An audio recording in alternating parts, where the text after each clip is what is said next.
दोस्तों नमस्कार, जय हिंद, जय भारत। नाम रमेश सिंह, ठगी पीढ़ी जमाकर्ता परिवार तबजब संगठन, प्रदेश संयोजक उत्तर प्रदेश। दोस्तों कुछ नई जानकारी के साथ आप लोगों के बीच में फिर एक बार हाजिर हैं और जैसे भी कोई नई जानकारी मिलती है आप लोगों के साथ कहीं ना कहीं हम फिर साझा करते हैं। और दोस्त, जो मैंने प्रार्थना पत्र माननीय मुख्यमंत्री महोदय को दिया था, अनियमित जमा योजना पाबंदी कानून सन 2019 के तहत जो मैंने प्रार्थना पत्र दिया था, जो हमारी पुरानी FIR थी, उसमें बट्स एक्ट को सम्मिलित करवाने के लिए माननीय मुख्यमंत्री के उप सचिव ने पुलिस कमिश्नर को से रिपोर्ट मांगी थी। पुलिस कमिश्नर ने उप पुलिस कमिश्नर से मांगी, उप पुलिस कमिश्नर ने जो है प्रभारी निरीक्षक कृष्णानगर से मांगी थी।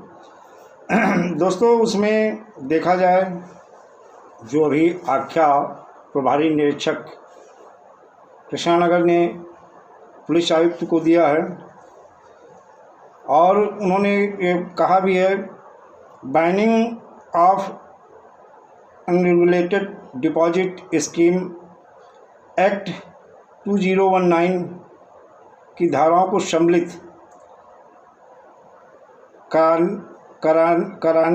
कराते हुए विवेचना का निस्तारण करने की अपेक्षा की गई है, जिसके संबंध में अवगत कराना है कि उक्त संबंधित साक्ष्य उपलब्ध होने पर अधिनियम की धाराओं को नियमानुसार बढ़ोतरी करते हुए मुकदमा यानी उपरोक्त का गुण दोष के आधार पर विवेचना का निस्तारण किया जाएगा। ये जो है इंस्पेक्टर कृष्णानगर ने ऐसा कहा है। तो दोस्तों एक अच्छी खबर है कि बट्स एक्ट को लेकर के जो अभी तक लोगों को जानकारी नहीं थी, कहीं ना कहीं उस पर अब जो है धीरे धीरे कार्रवाई बढ़ रही है और ज़्यादा से ज़्यादा लोगों को अनियमित जमा योजना पाबंदी कानून 2019 के तहत ही अपने प्रार्थना पत्र देने हैं। और दोस्तों अपने इस अभियान को, जो एक ही अभियान है, एक ही उद्देश्य है, एक ही मिशन है, और वो यही है कि पहले भुगतान फिर मतदान। 31 जुलाई सन 2022 संसद सत्याग्रह के लिए ज़्यादा से ज़्यादा लोग जंतर मंतर नई दिल्ली पहुँचे। बहुत सारे लोगों ने रिजर्वेशन करा लिया है, अभी बहुत सारे लोग हैं अभी जिन्होंने रिजर्वेशन नहीं कराया है वो अपना करा लें। और अभी कुछ लोगों से बातचीत हुई, उन्होंने बताया सर सारी ट्रेनें लगभग भर गई हैं, रिजर्वेशन नहीं हो पा रहा है, तो जिस साधन से आप चल पाएँ, चाहे बस से जाए चाहे अपनी निजी साधन, जैसे भी पहुँच पाएँ। दोस्तों अनियमित जमा योजना पाबंदी कानून सन 2019 पूरे हिंदुस्तान में लागू हो गया है, सूचना जारी हो गई है और इसकी अनुपालना में विलम्ब हो रही है। अतिशीघ्र अनुपालना हो, इसीलिए हम लोग जो है 31 जुलाई को जो है जंतर मंतर नई दिल्ली 11 बजे पहुंचेंगे और जिसकी अधिसूचना शीघ्र जारी हो जाए, इसके लिए माननीय प्रधानमंत्री महोदय और जो भी है उनके प्रतिनिधि होंगे, उनसे मिला जाएगा, अपनी बात को रखा जाएगा। और दोस्तों एक चीज़ ये है कि देखा जाए, हमें लगता है जो पीड़ित कार्यकर्ता हैं अब उन्हें गंभीर हो जाना चाहिए कि हमें जल्द से जल्द अपने पीड़ित जमाकर्ताओं का कैसे भुगतान कराना है और इस मिशन में बढ़ चढ़ के भाग लें और ज़्यादा से ज़्यादा संख्या में पहुँचे। जैसे ज़्यादा संख्या में पहुँचेंगे तो एक ही बात होगी, सरकार पे भी प्रेशर होगा। दोस्तों बहुत ऐसी चीज़ें हैं, अगर आप कहते ना बच्चा अगर रोता नहीं तो माँ दूध भी नहीं पिलाती है, तो इसी तरह से कि अगर आप अपनी समस्या को सरकार के समक्ष रखोगे नहीं, उन्हें बताओगे नहीं और कहीं ना कहीं अपनी संख्या बल को दिखाओगे नहीं, तो सरकार जो है प्रेशर में नहीं आएगी, आपकी बात नहीं सुनेगी और इधर उधर की बातों में सरकार आपको सबको भ्रमित करती रहेगी और भ्रामक न्यूज़ देती रहेगी। तो जो भी पीड़ित जमा करता, मैं उनसे भी अनुरोध करूंगा वो भी लोग चलें और एकजुट हो जाएं, एक मंच पे आ जाएं। और कोशिश यही रहेगी कि दोस्तों अब वो समय आ गया है जब हमें सरकार से, इन महाठग और बेईमान मक्कारों से निर्णायक लड़ाई, निर्णायक जंग छेड़नी ही पड़ेगी। देखा जाए सहारा इंडिया परिवार के बहुत सारे ऐसे पीड़ित कार्यकर्ता हैं जिन्होंने अभी तक आत्महत्या कर ली। मैंने जो अभी पहले भी आंकड़ा बताया था, 1 लाख प्लस सभी कंपनियों को मिला लिया जाए, 1 लाख प्लस करीब पीड़ित जमाकर्ताओं कार्यकर्ताओं ने आत्महत्या की है। कहीं ना कहीं इसकी जिम्मेदारी हमारी, चाहे स्टेट गवर्नमेंट रही हो चाहे सेंट्रल गवर्नमेंट रही, सबकी थी। इन लोगों ने अपनी जिम्मेदारी को नहीं समझा और ये हम आपको देखिए, सरकार की जो नीतियां हैं और देखा जाए जो सरकार की इच्छा शक्ति होती है, गरीब, पीड़ित, किसान, मजदूरों के साथ जो इनकी इच्छा शक्ति है वो कहीं ना कहीं बिल्कुल जैसे मर गई है। इनके भुगतान को लेकर के, इनकी समस्या को समाधान के लेके इनकी इच्छा शक्ति ही खत्म हो गई है।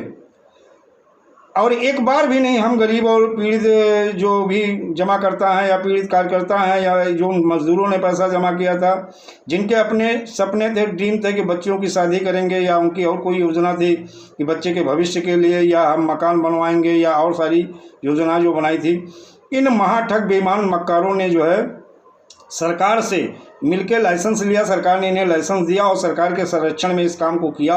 और उसके बाद में गरीब जो थे, कहते ना, हमारे हिंदुस्तान को आज़ाद होने का 1947 में हमारा देश आज़ाद हुआ था। और जब तब एक सर्वे हुआ था और फिर एक सर्वे हुआ है, देखा जाए जो हमारे देश में गरीबों को जो आंकड़ा था वो तब भी वैसे था, आज भी वैसे। आज़ादी के इतने साल अमीर अमीर होते चले गए और गरीब गरीब होते चले गए। आखिर क्यों? ये कहीं ना कहीं इन पूंजीपति, इन महाठग, इन बेईमान, इन मक्कार और इन भ्रष्ट सिस्टम के वजह से गरीब गरीब होता चला गया और पूंजीपत पूंजीपत होता गया। नहीं, जो लखपति था वो करोड़पति हो गया, जो करोड़पति था वो अरबपति हो गया, लेकिन जो गरीब था वो और ज़्यादा गरीब हो गया। तो दोस्तों, इसके पीछे हमारा ये भ्रष्ट तंत्र, भ्रष्ट सिस्टम, भ्रष्ट नेता और कहीं ना कहीं देखा जाए हम लोगों की भी कमी है जो एकजुट नहीं होते हैं। दोस्तों, अगर एकजुट हो जाए, एक मंच पे आ जाए तो सरकार को, मैंने तब भी कहा था, एक घुटनों पे आ जाएगी, आपका भुगतान शीघ्र कर देगी। ज़्यादा से ज़्यादा संख्या में अगर आप लोग 31 जुलाई को पहुँचे तो सरकार आपकी बात को मानने के लिए बाध्य हो जाएगी। और मैं बार बार एक ही बात कहता हूँ, हिंदुस्तान में मात्र ये अकेला कानून है, अनियमित जमा योजना पाबंदी कानून 2019, जो एक सरकार को भी बाउंड करता है, इनकी एजेंसियों को बाउंड करता है और एक समय बाउंडेशन है, 180 कार्य दिवस में आपका भुगतान हो सकता है। लेकिन इसके लिए जैसे आज सहारा इंडिया परिवार के लोगों को देखा जाए, काफ़ी धरना प्रदर्शन कर रहे हैं, लगातार सरकार के ऊपर प्रेशर बना रहे हैं और बनाना भी चाहिए। इसी तरह से अदर जो कंपनियां, चाहे पल्स हो, चाहे आपकी कल्पतरु हो, चाहे समृद्ध जीवन हो, चाहे साईं प्रकाश प्रॉपर्टी डेवलपमेंट लिमिटेड हो, चाहे Shri Ram real estate and business solution limited हो, चाहे एल्केमिस्ट हो, चाहे साइंस सिटी हो, चाहे कोई क्रेडिट कोऑपरेटिव सोसाइटी हो, तो चाहे जो भी कंपनी हो, ऐसे जब तक जितनी भी कंपनियां, कोई भी कंपनी हो, इन सारे लोगों की पीड़ित जमाकर्ता, कार्यकर्ता, ये सारे एकजुट हो जाए और एक मंच हो जाए और सरकार के ऊपर प्रेशर बनाएं।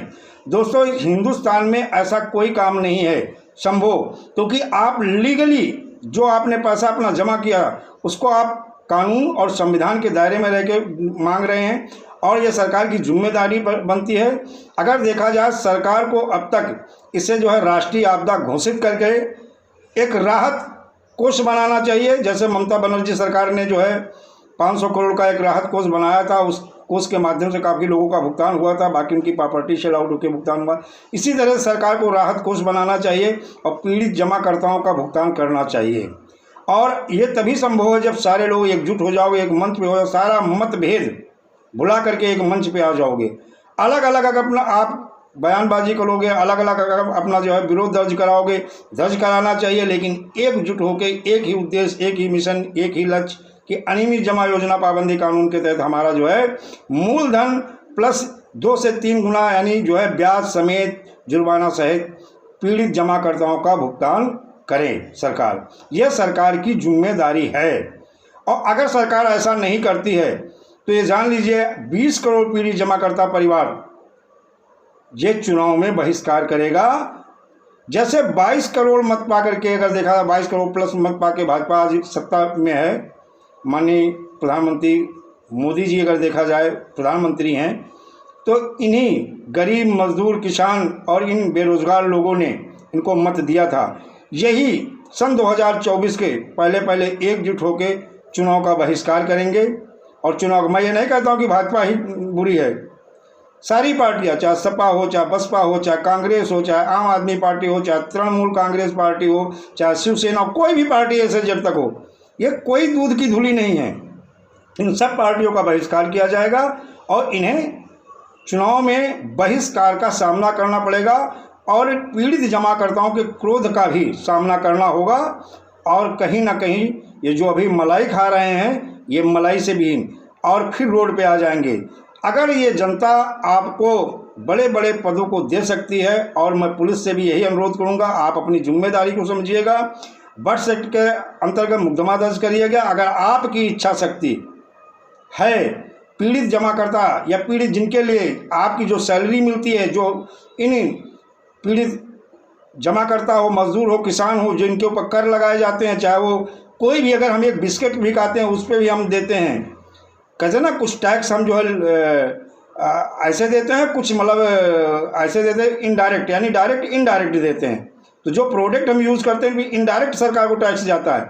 तो दोस्तों, हम लोगों के टैक्स से इनको सैलरी मिलती है, और आप लोगों को सैलरी सुख सुविधा जो मिलती है वो जनता के ही पैसों से, इनके कर से ही मिलती है।